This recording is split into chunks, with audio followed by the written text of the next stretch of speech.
दोस्तों आज हम आपको दिल्ली कार ब्लास्ट का उस मॉड्यूल का खुलासा करके बताने वाले हैं जिसके बारे में आपने अभी तक किसी भी न्यूज चैनल पे नहीं देखा होगा। यह मैं आपको दावे के साथ बता सकता हूं।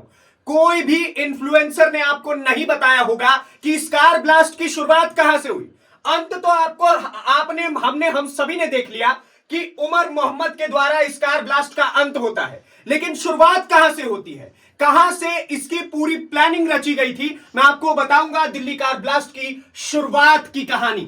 अब देखिए, सबसे पहले इसकी शुरुआत में अगर आपको जाना है तो सबसे पहले हमें चलना होगा कश्मीर के श्रीनगर डिस्ट्रिक्ट में, और वहां के नौगांव से आप देखिए 19 अक्टूबर को जैश का पोस्टर लगाते हुए एक मौलवी गिरफ्तार होता है।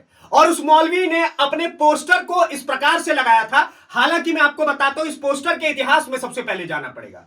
यह पोस्टर आमतौर पे 5 अगस्त को लगाया जाता है धारा 370 हटाने के विरोध के रूप में। और उस पोस्टर में लिखा हुआ था कि कभी भी किसी भी सुरक्षा कर्मी का सहयोग मत करो वरना अंजाम बेहद बुरा होगा। और उस पोस्टर को लगाते हुए यह मौलाना जो है वो गिरफ्तार हुआ, और उसके साथ साथ आरिफ निसार भी गिरफ्तार होता है, यासिर उल अशरफ भी गिरफ्तार होता है, मकसूद अहमद डार, इरफान अहमद, जमीर अहमद, ये 5 और लोग थे जो कुल मिलाकर के उस दिन गिरफ्तार हुए। और पुलिस वालों ने इन्हें अरेस्ट क्यों किया आपको वो समझना पड़ेगा। जो पोस्टर आमतौर पे 5 अगस्त को लगाया जाता था, पुलिस वालों के दिमाग में खटका कि बताइए 19 अक्टूबर को ये लोग पोस्टर क्यों लगा रहे हैं, कहीं ये कोई कुछ बहुत बड़ा प्लान तो नहीं चल रहा है। तो सबसे पहले इन लोगों को गिरफ्तार करके इनसे पूछताछ शुरू होती है। जब इस मौलवी की गिरफ्तारी होती है, उसके बाद यह जम्मू कश्मीर पुलिस के सामने अपनी सारी हकीकत उगल देता है और अपने साथियों के बारे में बताना शुरू कर देता है। उसके बाद जो दूसरी सबसे बड़ी गिरफ्तारी हुई, अनंतनाग के निवासी की गिरफ्तारी होती है सहारनपुर से। इसका नाम था डॉक्टर आदिल अहमद और यह डॉक्टर था फरीदाबाद में। और जब इसको पता चला कि जम्मू कश्मीर पुलिस इसको गिरफ्तार करने आ रही है, तो यह फरीदाबाद से फरार होकर के सहारनपुर चला जाता है। और सहारनपुर में यह इससे पहले भी काम कर चुका था, इसलिए यह अपने पुराने अड्डे पर चला जाता है छुपने के लिए। और जब इसको सहारनपुर से गिरफ्तार किया जाता है और फरीदाबाद लाया जाता है, तो इसके लॉकर में से AK-47 जैसे हथियार बरामद होते हैं। तो आप सोचिए कि इसका कनेक्शन यहां पे है। और उसके बाद अगली गिरफ्तारी पे मैं आपको लेकर के चलूंगा। अगली गिरफ्तारी होती है डॉक्टर मुजम्मिल शकील की। मुजम्मिल शकील, आप देखिए यही वो चेहरा है। उसके बाद यह भी पुलवामा का था, पुलवामा का निवासी, और यह गिरफ्तार होता है फरीदाबाद से।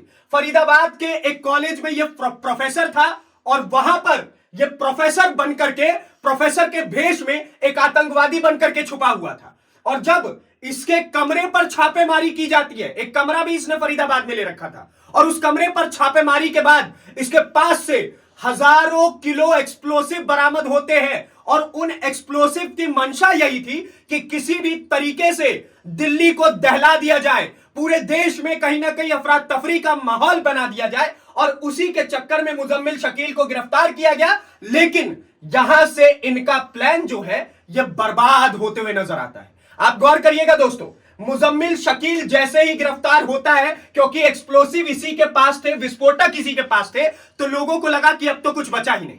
इसके बाकी ग्रुप मेंबर्स को लगा कि अब तो कुछ बचा ही नहीं। तो अब क्या किया जाए। तो उसके बाद मुजम्मिल शकील की गिरफ्तारी के बाद अगला नाम जो हम सभी ने देखा, जिस दरिंदे की शक्ल को हम सभी ने देखा, आप दिखाइएगा एक बार इस शक्ल को दिखाइए। यह है डॉक्टर उमर मोहम्मद। यह पुलवामा का निवासी था। आप इन सभी के कनेक्शन देखिए, एक अनंतनाग से, दूसरा भी पुलवामा से, तीसरा भी पुलवामा से, और ये सभी के सभी गिरफ्तार होते हैं कश्मीर से ही। तो ये सारा का सारा ग्रुप कश्मीर से ऑपरेट होता है। और पुलवामा का निवासी अंतकाल दिल्ली में आकर के शाम 6:52 पर बम फोड़ देता है, बम विस्फोट हो जाता है, और हमारे देश के 12 मासूम लोगों की जान चली जाती है। और 30 से अधिक लोग जो होते हैं वो बेचारे अभी भी अस्पताल में भर्ती हैं। लेकिन कहानी यही समाप्त नहीं होती। डॉक्टर उमर मोहम्मद जब कार ब्लास्ट में ये खुद भी फट जाता है, उसके बाद अगली गिरफ्तारी एक महिला डॉक्टर की होती है दोस्तों। और वो उसका चेहरा आप दिखाइए। आप एक बारी मैं चाहूंगा इसका चेहरा आप दिखाइए। ये महिला डॉक्टर है, इसका नाम डॉक्टर शाइन सईद है। इसकी उम्र 45 साल है। जिस उम्र में इसको जा करके मतलब वो क्या क्या नमाज जो पढ़ा जाता है, इसको इस उम्र में नमाज पढ़नी चाहिए। उस उम्र में शाहीन सईद को आप देखिए कि देश के विरुद्ध काम करने में मजा आ रहा था। ये एमबीबीएस डॉक्टर थी और एमडी भी थी, चाहती तो जान भी बचा सकती थी लोगों की, लेकिन प्लानिंग और सोच इस प्रकार से बर्बाद कर दी जाती है कि ये चली जाती है लोगों की जान लेने के लिए। डॉक्टर शाहीन सईद लखनऊ की निवासी थी और यह भी फरीदाबाद से ही गिरफ्तार होती है। फरीदाबाद से इसको गिरफ्तार किया जाता है और कई रिपोर्ट्स में तो यह भी बताया जा रहा है कि आप देखिए शाहीन सईद और मुजम्मिल शकील, इन दोनों का अफेयर भी चल रहा था।